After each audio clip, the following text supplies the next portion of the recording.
Welcome back to Persona Q Shadow of the Labyrinth. Last time we finished up floors 8 and 9 of the Clock Tower, and now, before the final battle, I'm gonna fight the 2 Spider FOEs, main reason being that they'll help us get some items that might be very useful for said final battle. So as for what party to use, the Capturer and the Watcher are both very, very similar. The only real difference between them is that the Capturer has slightly higher stats, has Mahama on, and can petrify you. But other than that, they're very, very similar. And they are both weak to electricity, so... Let's see who I go for here. I might actually bring Naoto. Yuna Ukami. I want to bring Koromaru here because he is immune to darkness. And, of course, darkness is an element these things will use. He is unfortunately weak to light, though.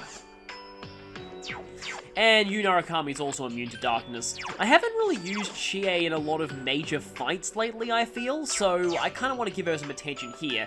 Any physical attacker with Dragon Cry and Power Charge will work here, for using a Bolt Link persona. I guess and Kanji will also be pretty helpful. I guess it's much lower level, but I kind of want to give Chie a try here. And I guess this is what I have to use for the party, because that's already filled out all my slots. I guess I can switch back to Fuka as well. So, I actually changed my mind while I was doing my preparations. I want to try out Koromaru's Deadly Vanguard, and that means I'm going to have to use the Dragon Cry setup on him. Not the best combo since his strength is not amazing, and Dragon Cry is a little bit redundant on him, but I've had someone else use Dragon Cry, they'd outspeed him, and then that would kind of ruin the whole Deadly Vanguard thing. Now, for that to work, I'm going to need to, while I'm here, I might as well show Naoto and use equipment. I've got the Germanium ring on Naoto to make sure she doesn't get statused. I want lots of Patra gems here, and these spiders also can use a lot of binds. In fact, I can't have both the Germanium ring and the Promise Bracer on Naoto at the same time. Maybe someone else should take a Promise Bracer. Which I believe I put that in storage. The problem with the Promise Bracer is that it does take up a buff slot, but I think it should hopefully be fine. For personas, I've kept Hallel on you. Naoto has Alice for Salome's Kiss. Yu has Loki, primarily for Maraku Unda. Fuka has Nagata persona. Koromaru is taking Hachiman, thanks to the, I'm going to be using the link setup on him. Chie has just a general brute force physical persona. If I can get... Actually, no, I can't get poison off. These things are immune to poison. Kind of makes sense for spiders. But she can at least maybe use Shura Tensei as well. I'd have to keep healing her a lot, but, yeah, I guess Shura Tensei might work. So, let's save and fight the first spider. There are 2 enemies. You shouldn't have a problem. Let's do this. Oh wow, the enemies here are considered weak by our standards. That's a good sign. Okay, I've chosen this very first spider we encountered because we have easy back attacks on them. But one more step before we begin, and that is to teach this Power Charge skill card to Koromaru, because I kind of need that for the setup to work. Alright, let's just hope he has enough of an SP pool to actually use all of these skills. And it is time for arachnophobes the world over to finally get vindication. It is Spiderday. It's dangerous! Please retreat! No, it's not. They say he who runs lives to fight again. Well, hopefully it's not. So, the Watcher. It's resistant to most status ailments and immune to poison. It's weak to electricity, though, and doesn't resist fire, ice, or strike attacks.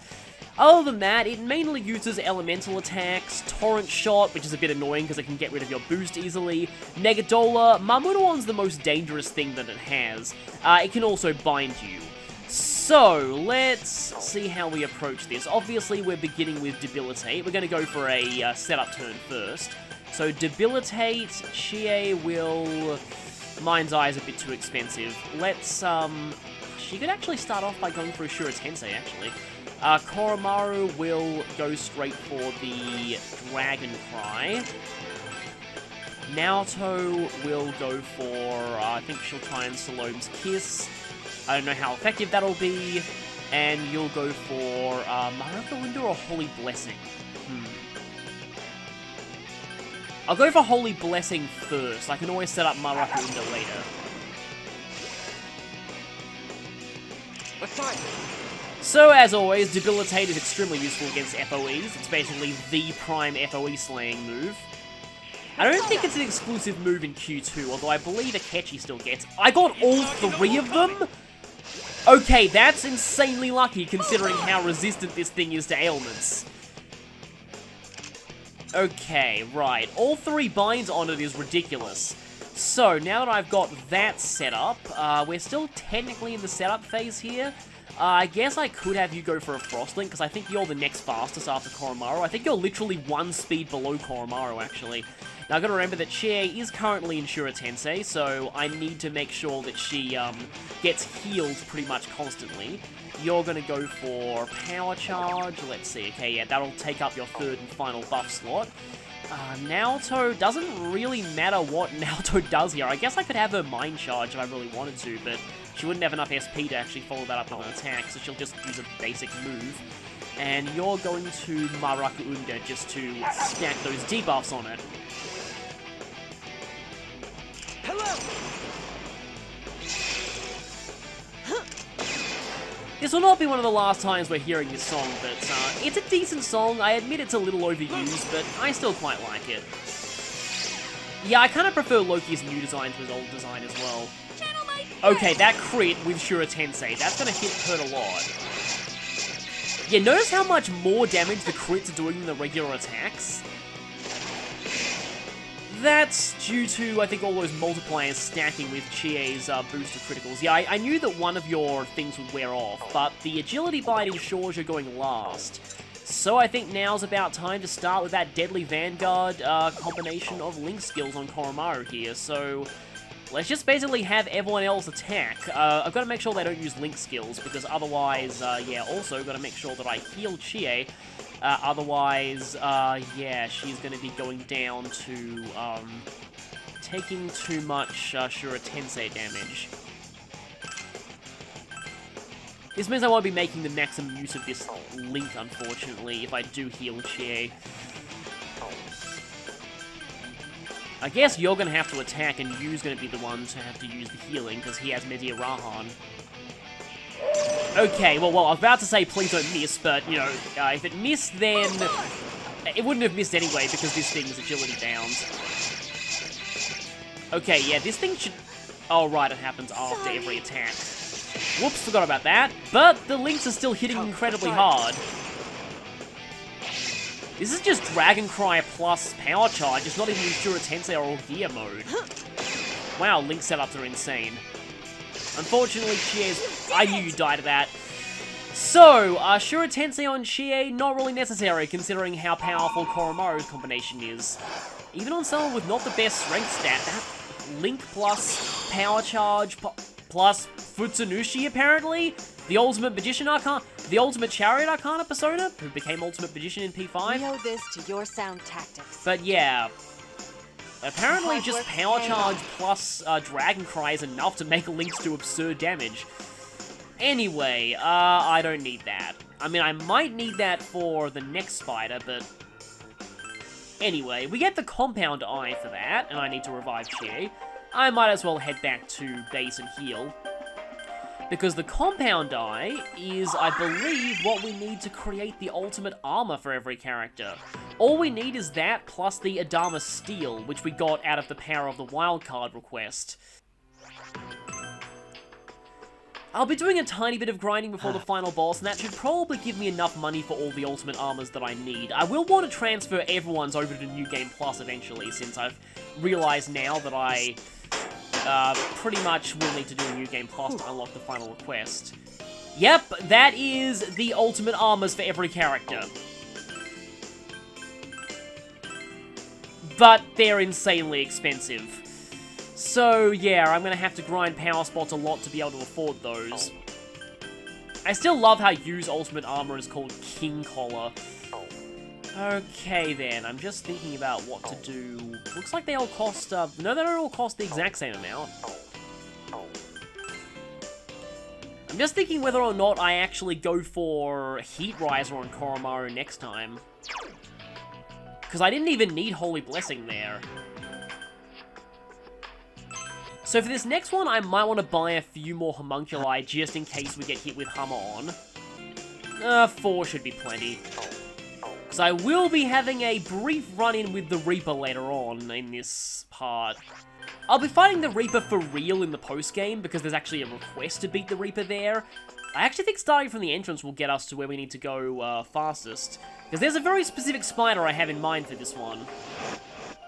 I was going to spend this part talking about the symbolism of the clock tower and of all the enemies here, but that first fight went much faster than I expected. I guess I could talk on the way, because, yeah, there's a very specific spider that I want to kill here. So, the clock tower. That power spot has come back. I do agree with the common theory that the clock tower mostly comes from Zen rather than Rei, but it does spring from Rei's belief that there was a huge clock tower at Yasogami High at one point. Whether a clock tower that big existed in the past or not, we're not entirely sure. But the whole aspect of the clock tower... That was close.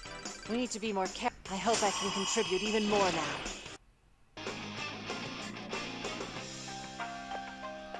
There's another very good theory that someone on YouTube had, but I'll say talk about that for now because I want to just go over my personal theories first. One thing that I personally feel is that in addition to gameplay, there is some story significance of the clock tower's floors starting out very, very small, and eventually becoming massive towards the end. That could represent how Zen's world opened up after he met Rei. So it's time to fight the Capturer. I'm going to interrupt this symbolism discussion quickly just to talk about this thing. Like I said before, the Capturer is very similar to the Watcher. It just has slightly higher stats and can petrify you and use Hamon as well as Mudon. Other than that, they're pretty similar. This one can also poison you, but yeah. Like I said, very similar. The exact same weakness, and only slightly more HP. So while I'm doing my setup here, I guess I will continue talking about the symbolism I feel. So here's an aspect to the symbolism of just clock towers in general. A clock tower is a machine. It only works because all the cogs mesh together. Its mechanisms are constantly whirring together and making time march forward. This, in a way, symbolizes how Kronos originally acted. Kronos, before he met Rei, seemed to have been a lot more like a machine than an actual living being. Just concerned with obeying the natural providence of the universe and making sure that all deceased souls move on to the afterlife, not even caring about any of the individual souls that he met. Yeah, I had a feeling I wouldn't be as lucky the second time. So no agility bind means I can't go for myriad arrows here. You can tell just by Zen's very different voice in the time that you saw him when he first met Rei, before Rei had such an impact on his life. Do I go for... I guess I can go for a Frost Link with you. It's just, he definitely did act much more like a machine than a living being. I know I keep stressing that, but I feel that's a lot of what the clock tower represents, this kind of soulless mechanical feel. And it even shows in the FOEs here. All of these spider FOEs, they look very much like robots, and they act very robotic as well. The Watcher always jumps in a preset pattern, while the Capturer acts like a real spider, jumping towards prey that's caught in webs, but it still follows a very mechanical routine. And, of course, they are visually designed like robots too. They're just cogs in the greater machine that is Kronos' entire dominion. They don't really have any kind of feelings or autonomy. They just basically do whatever is necessary to keep the universe running. And again, that's what Zen/Kronos was like before he met Rei. Okay, there is the possibility Koromaru could miss here. It's kind of low though, seeing as Koromaru's agility, which I believe controls accuracy in this game, is still very, very high. Let's actually just go for... Oh, Cheers. No, Cheer will strike after boost, thanks to We'll strike after Dragon Cry, because yeah, Dragon Cry goes before boost. Anyway, go for Bolt Link. I think I'm just going to go for a straight-up full-on attacking combo here. Koromaru has Heat Riser now, so he's going to be doing a lot of damage with this. Guess I can go for Shadow Run with you, too. There's a little more to the whole robotic imagery of Kronos, but I'll talk about that once we actually get to the final boss fight.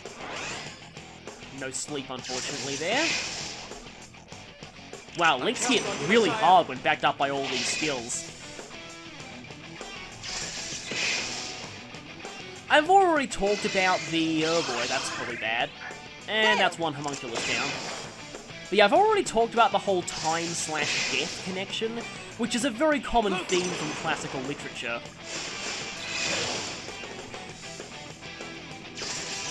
There are a lot of what they call Carpe Diem poems, which means seize the day. The idea that we all die someday, so we should make the most of our time while we still have it. We studied quite a lot of those in high school English. This is not entirely related, but I felt that I wanted to talk about this at least at some point during the Clock Tower dungeon. This is not power charge, it's going to be hitting a lot less hard. Still did a lot of damage though. So, this is a poem that I studied in high school English class. It's only 8 lines, so I remember it pretty clearly from back then. The first half of it goes, "He stood and heard the steeple sprinkle the quarters across the morning town. 1, 2, 3, 4, to marketplace and people it tossed them down."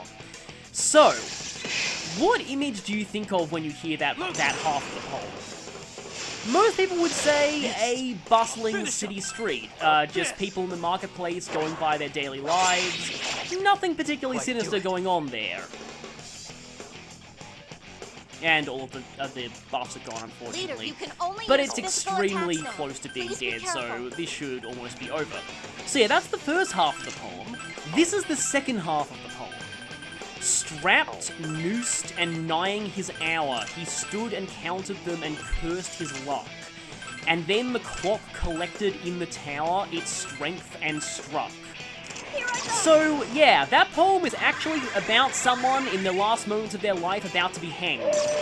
That's a pretty considerable mood whiplash, given how it started. But just, I've always liked that poem because the way that the sounds of the poem, like the sounds of the lines actually sound like a clock, particularly clock collected. It's hard to describe, but just the way that kind of sounds like a pendulum swinging or a ticking clock. And, wow, Zhao Gongen, this is, I believe you were a P4 Ultimate Persona as well. Anyway, whenever I think of the whole time and death connection, I always think of that poem. I think Medea Rahan is your skill card. Let me just quickly check to make sure I'm not getting that wrong. Yes, it's Medea Rahan, so I want to make sure that I learn this.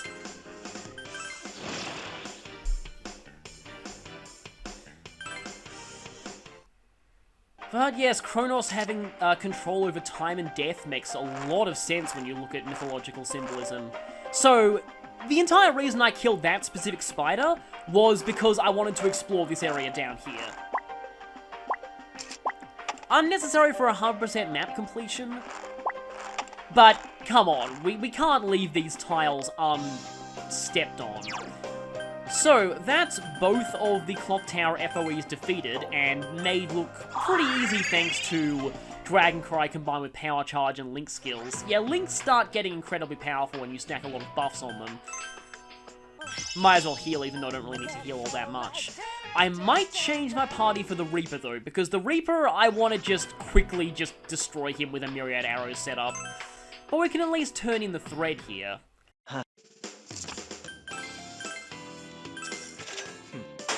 All things. Masakato's Katana is the only ultimate weapon we can actually get now, but the thread is what we need to make everyone's ultimate weapons. I could get this one right now if I wanted to, too, if I sacrifice Michael. I could also get that. That's Cher's ultimate weapon. Unfortunately, that requires me to be much higher level. Oh, by the way, oh, I need the fire ring lump for that, but guess who the opposer's wing comes from? Hint, it starts with an S and, ends with A-T-A-N. Anyway, Yeah, yours comes from Yoshitsune. Yukari's requires, well, it's pretty obvious what persona that requires. I could get Masakato's Katana for Junpei. Akihiko's requires... Oh, that's Loki, actually. Trickster Karma's from Loki, obviously. That is Alilat. Aegis's is exactly the same as Persona 3, so it requires Metatron. Ken's requires not Kuhulan, but actually his mentor, Skahar. Shinjiro's requires Beelzebub. Yosuke's requires Vishnu, so technically we could get this one now too if we wanted. Yukiko's requires... I actually forget whose this is from. Is that from Kartakeya? It might actually be from Kartakeya, now that I think about it. Kanji's, yeah, it just requires Kingu, so that's the lowest level persona that you need to make an ultimate weapon. Don't know why it increases SP though. I guess that gives him more SP for power charge. Teddy's, I've completely forgotten who's needed to sacrifice for your ultimate weapon. I'm gonna count that for the own count. And Zen's, you might be familiar with that name if you played Devil Survivor 2, requires Shiva.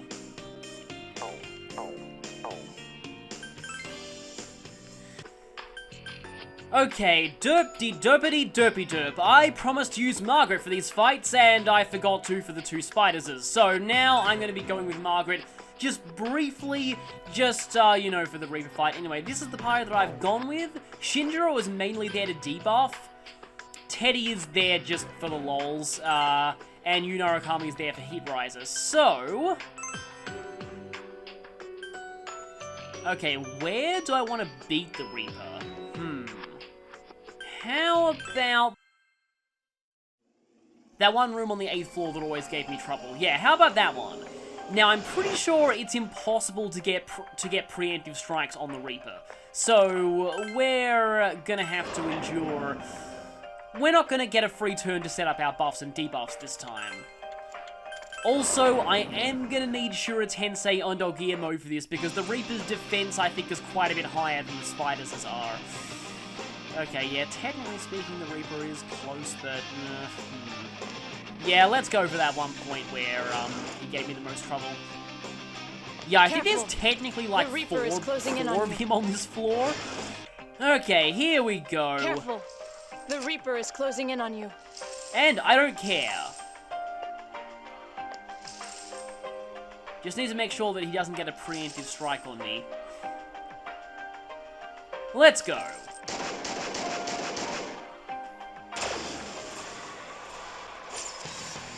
You definitely won't be able to handle this enemy. Please retreat. There it is. You underestimate me, Margaret. So I'm not going to go over the Reaper's stats here, because this is just going to be a quick, hopefully quick, just Myriad Arrow spam gone. Oh, she doesn't actually have power. I thought she had a skill card for power charge. Well, I guess she'll have to do without that. Let's just go for a gear mode. Now, I really need Agility Bind here. I got Magic Bind. Crush him, Caster! Well, that's annoying. That animation looks pretty cool. Come on, Agility Bind, please. What the? Oh, no. That's really bad. But what I could do is, I could go Spotlight, Teddy. I guess go for Myriad Arrow. Shinjiro, I think he'll still just go for... you start Debilitate again. I guess we'll go for Myriad Arrow. Shinjiro will go for Light Wave.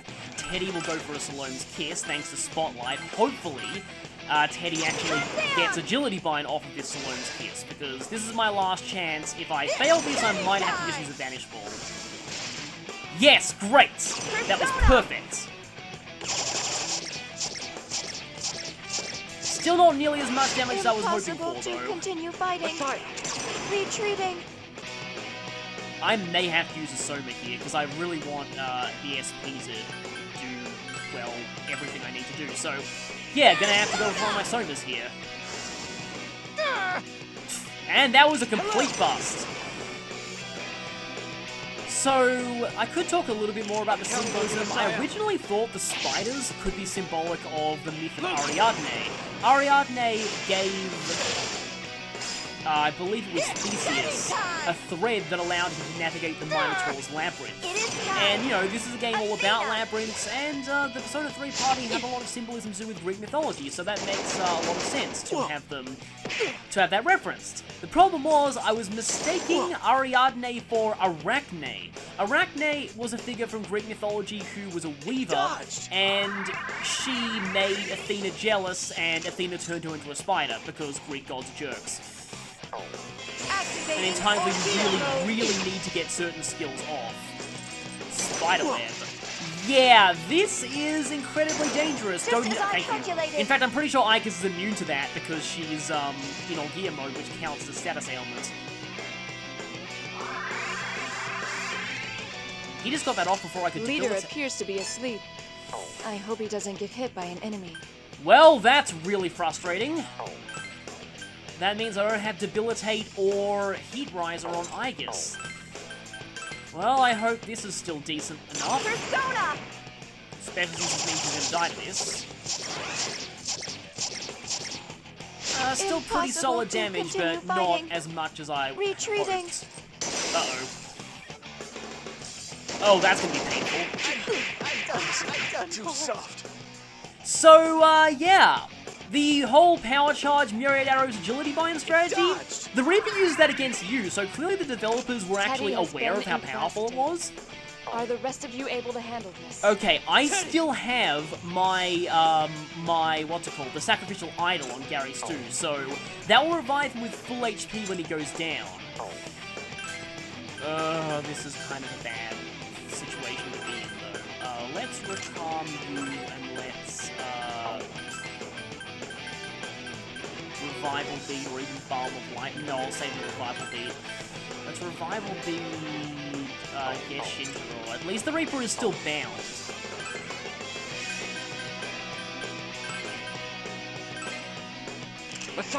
Just needs a light tap and then he'll just be, and then he'll be down.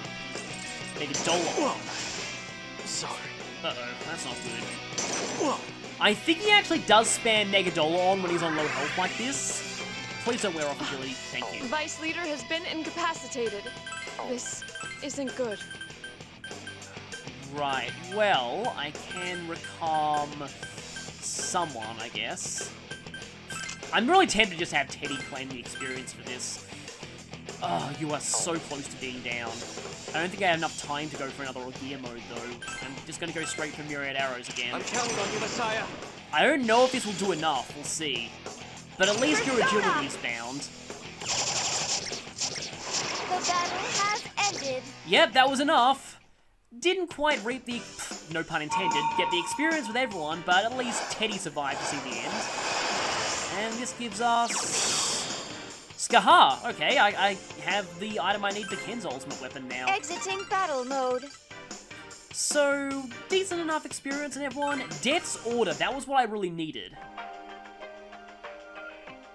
You should prioritize healing yourself, Leader. You're not well. Well, we've done what we needed to do. So that fight was more intense than I expected, but I mainly did that to get Death's Order. And I will show another fight with the Reaper later on in the post-game without using the Myriad Arrow strategy. So, what Death's Order lets us make is, it gives us access to armor that I believe it's, yeah, here it is, Heavy Gear. That does the exact same thing as the Heavy Bracelet. Halves your stats, but doubles the experience you gain. So, I mainly did this because it makes grinding easier. Now, if you get 3 Death's Orders, let me see if it shows up in this list of weapons. Yeah, here we go, Heavy Sword. If you get 3 Death's Orders, i.e. beat the Reaper 3 times, you can buy weapons that do the same thing.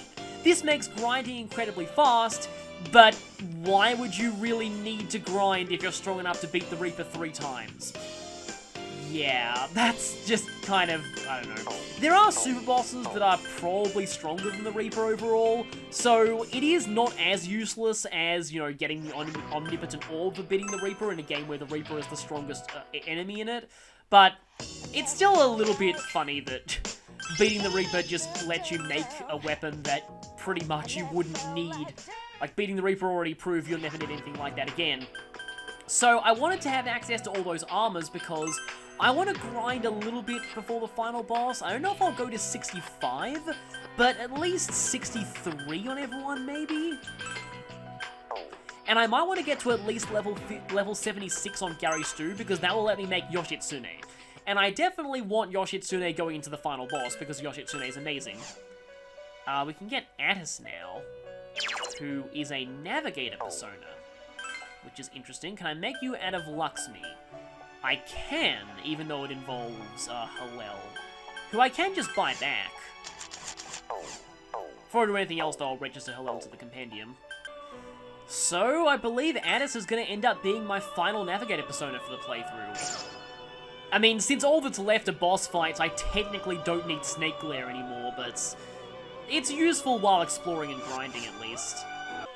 In honor of this episode, let's do a QR code for, I guess, the Hachiman that I've made. So, here's a QR code for this Hachiman. So, cutting back here, post-grinding, as you can see, we've leveled up quite a lot. Gary Stu is now level 85, which gives us access to a lot more personas, but I won't be fusing that many of them this part. I will just show that, if I go into party here, everyone is now up to level 65. I've also, as you can see here, bought the ultimate armor for every character.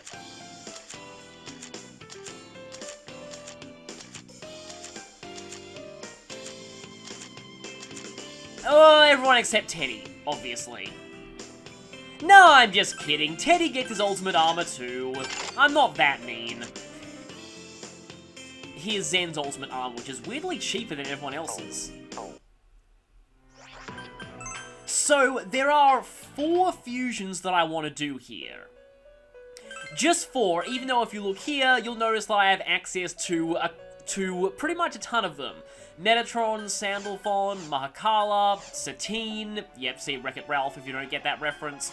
You, Alilat, Balzabul, who I might actually need too, so actually it's 5 fusions.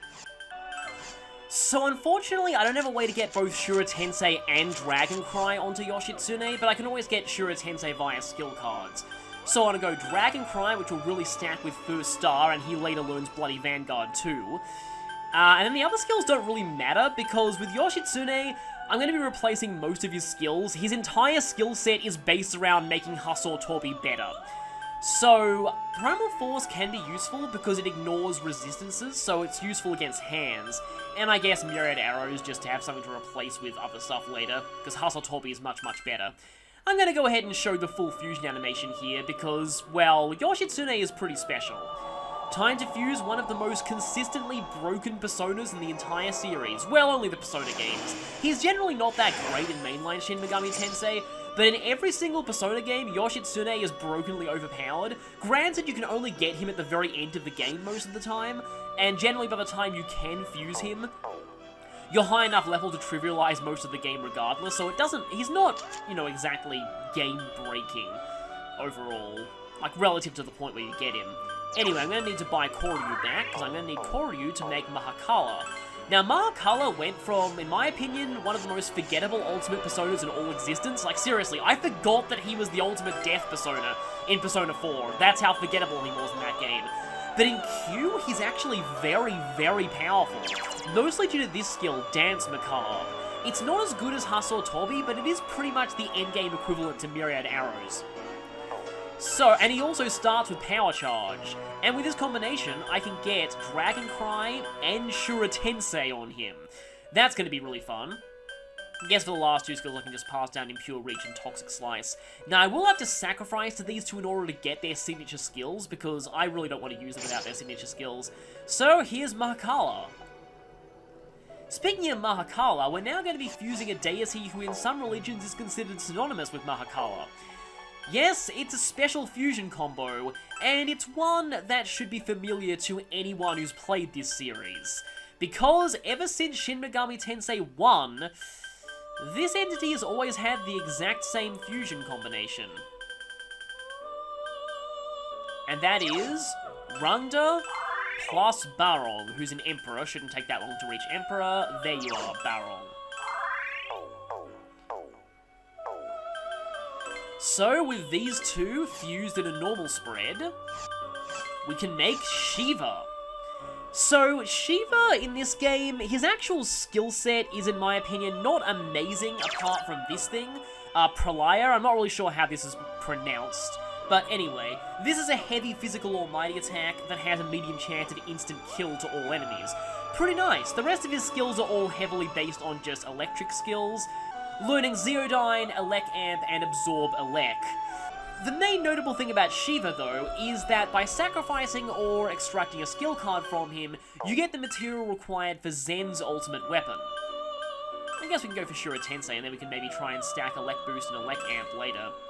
I remember Shiva being ridiculously good in Persona 5 because of how early you can get him via the rank 10 Strength Confidant, which is broken as all get out.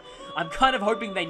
Well, okay, I'm half hoping they nerf that in Royal, but I'm also half hoping not because it's one of the few things that makes New Game Plus enjoyable to me. So, in order to do the second fusion that I want to do in this part, I'm actually going to need to make Baal Zabul. So let's see who I can make Baal Zabul from. I don't want to get rid of Mahakala, so I guess I have to do Alice, Vishnu, and Hallel.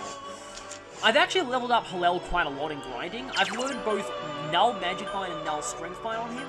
I've intentionally held off on learning Resist Dark, because that's not going to be helpful for the final boss. But it will be very, very helpful for the P3 protagonist later.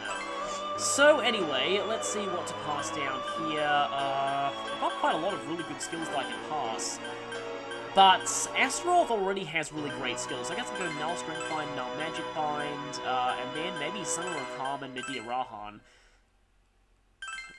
Kind of strange skills for a Lord of Demons to be inheriting, but there we go. That is Baal Zabul. And if you look closely, yep, you might have noticed that something new appeared in the fusion search. So, with a normal fusion consisting of Astaroth and Baal Zabul, we can make Beelzebub, the ultimate Devil Arcana persona. Beelzebub mainly focuses on electrical attacks, learning Elec Amp, Zeodyne, and Marzeodyne, as well as Mind Charge. The main notable... okay, there are only two notable things about Beelzebub, in my opinion. The first is that by sacrificing him, he will give the material required to make Shinjiro's ultimate weapon. The second is that Beelzebub is in charge of the skill card for Victory Cry, so extracting that twice and giving it to both navigators is highly recommended. Unfortunately, even though you both have your full complement of skills, I can't pass down 4 skills onto Beelzebub, which is kind of a shame because Astaroth's skill set is fantastic. I'm actually considering buying you back from the compendium and using you for the final boss. You're that good.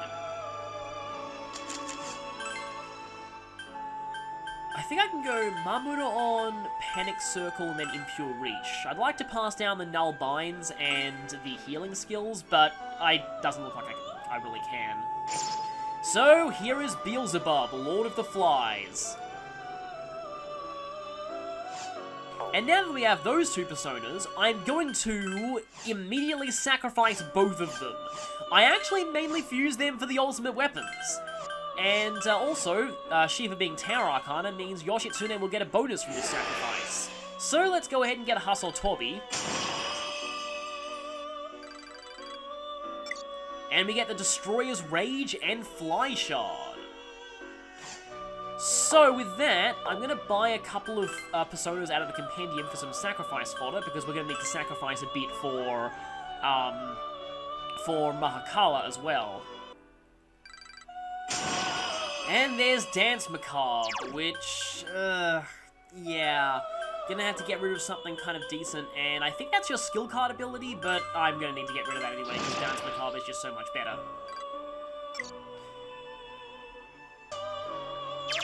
I should mention at this point that Michael's learned Punisher, which is his skill card ability, and that will be very useful in people like Chie. Also, I leveled up Zhao Gonggen a lot, and he learns all 3 multi-target buff skills, which I guess can be useful. That fills up all your buff slots, though. So let's just turn in those materials and get access to the ultimate weapons for 2 of our party members.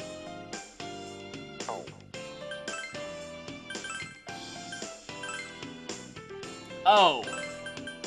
You need the fire ring lock. Well, I need to go back into money grind anyway. I knew that had screwed me over at some points. So anyway, with all that fusion and preparation out of the way, don't worry, I will be fusing all of those other personas later, but for now, I would rather just keep this brief before the final battle, because that will be coming next time. Next time we fight Kronos and save Rey. See you all then.